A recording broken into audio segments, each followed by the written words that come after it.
एवढ्यातच एक युरोपमधून school युनिफॉर्मबद्दल news वाचण्यात आली आणि ती खूप इंटरेस्टिंग आहे. मधील UKच्या गव्हर्नमेंटने त्यांच्या अभ्यासानंतर असं त्यांच्या निदर्शनास आलेलं आहे की पॉलिस्टर कपड्यांवरती त्यांना आता बंदी आणायचं त्यांच्या विचारात आहे.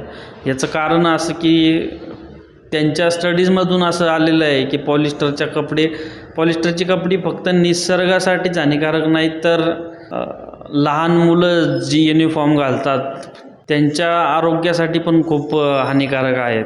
त्याचं कारण असं की पेट्रोकेमिकल मटेरियलपासून बनलेलं एक कापड आहे, परंतु तेच कापड शरीरासाठी खूप हानिकारक आहे. त्याच्यामुळे वेगवेगळ्या प्रकारचे आजार मुलांना किंवा जो कोणी ते कापड घालतो त्याला होऊ शकतात, जसे की वॉमिटिंग, नॉशिया, त्वचेचे सर्व प्रकारचे आजार, श्वसनाचे आजार.